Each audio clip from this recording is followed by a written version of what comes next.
نهاية اللقاء ما بين الزمالك وإنبي بهزيمة الزمالك كالمعتاد 2 لا شيء. 2 لا شيء. الزمالك اتغلب من إنبي 2 لا شيء. بنقول الزمالك هيرجع والزمالك راجع والزمالك غلب الترجي وكسب 3-1 والزمالك هيقوم والزمالك هيرجع لمستواه والزمالك اللعيبه بدأت تفوق والزمالك المدير الفني بدأ يرجع لذكرياته الحلوه. يتغلب من إنبي 2-0. على فكرة أنا كنت عارف النهاية دي. الزمالك بيطلع وينزل على ما فيش، يطلع يكسب الترجي يدينا امل وفي الاخر ما نطلع بره افريقيا وبره دوري وبره كل حاجه. هو ده المسلسل الهابط اللي بيتعمل كل سنه. الماتش الصعب بتاع الترجي ده عم هكسبه لكم، هيروح هناك في شباب بلوزداد هيتغلب، وفي المريخ هنا ماتش المريخ هنا هيتعادل. هي عادتك ولا هتشتريها؟ انت النهارده جاي تقول انا الزمالك راجع، انت غلبت الترجي وجاي هغلب انبي. تتغلب من انبي؟ انت النهارده تتغلب من انبي 2-0.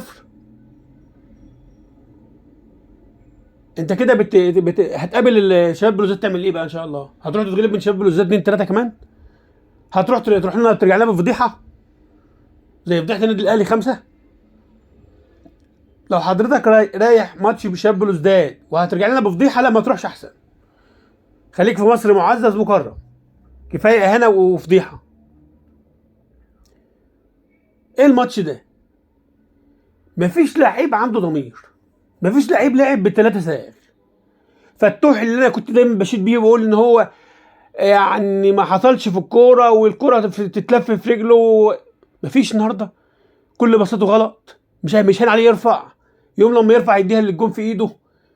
ايه فتوح ده يا فتوح؟ ايه فتوح ده يا فتوح؟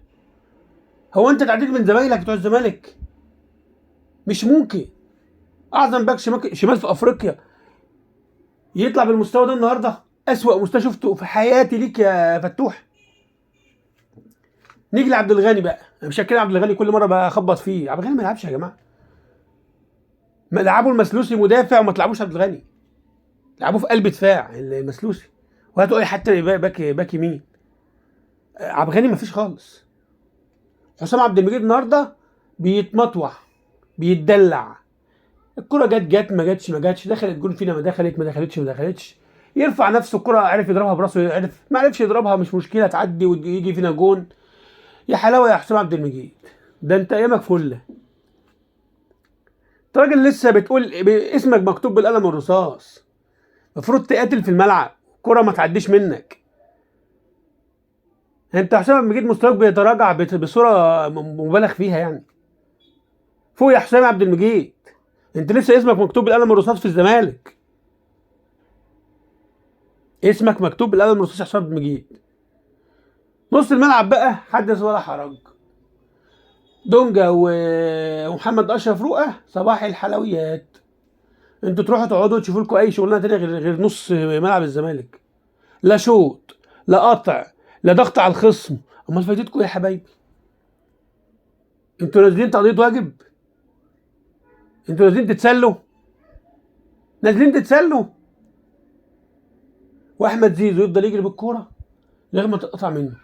الكوره تجيله تاني يفضل يجري بالكوره لغايه ما تتقطع منه. ياخدها تاني يفضل يجري بالكوره لغايه ما تتقطع منه. يا عم زهقنا يا عم. غير يا عم زيزو بقى. يا عم زيزو لو سمحت غير. يعني مره باصي، مره ارفع، مره شوط، لكن مش كده يعني. مصطفى شلبي، ما انا مش مقتنع بيه بثلاثه تعريفه من الاول. انا قايل من الاول مصطفى شلبي ده مش لعيب نادي الزمالك، ما يلعبش في نادي الزمالك. ده محبط، محبط. الكرة اول ما تيجي في رجله بتكره الكرة وتكره اللي يمسكها. الكرة اول ما توصل لمصطفى شلبي خلاص، يا هتطلع اوت علينا، يا اما هتطلع كورنر، تطلع ضربة مرمى ليهم. الموضوع انتهى خلاص، الكرة ماتت. مصطفى شلبي ما يلمسهاش، ما يلمسهاش يا جماعة. النهارده واحد من أسوأ اللقاءات اللي شفتها لنادي الزمالك، ان لم يكن الأسوأ. وده بيأكد ان اللي جاي سواد في سواد. اللعيبه نفسها لعبوا ماتش ما اعرفش خدوا قرشين ولا ايه، فالقرشين خلصوا فرجعوا تاني لمستواهم العادي بقى. رجعوا للمستوى اللي احنا متعودين عليه. رجعوا للمستوى اللي احنا بادئين بيه من اول الموسم. يتغلب من انبي ويتغلب من اسوان ويتغلب من فاركو وماركو وشاركو واي حد معدي ياخد نقط من الزمالك. لا هيبه ولا روح ولا روح ولا اي عزيمه ولا اي اصرار ولا اي كلام في اي كلام. مفيش ب3 جنيه روح، مفيش ب3 جنيه اصرار، مفيش ب3 جنيه عزيمه، مفيش ب3 جنيه واحد فيهم يتحمل التيشيرت اللي هو لابسه، تيشيرت نادي الزمالك. انا معرفش ايه اللي حصل لكم. انتوا كنتوا حلوين الماتش اللي فات واشدنا بيكم، فجأة كده انهيار تام، انهيار تام. انا بصراحة مرعوب من ماتش الشباب بلوزداد بالمستوى ده، بالاداء ده. لا لا لا لا، احنا داخلين على كارثة، على فضيحة. اتمنى تكون فضيحة خفيفة لان جماهير الزمالك الصراحة شالت كتير.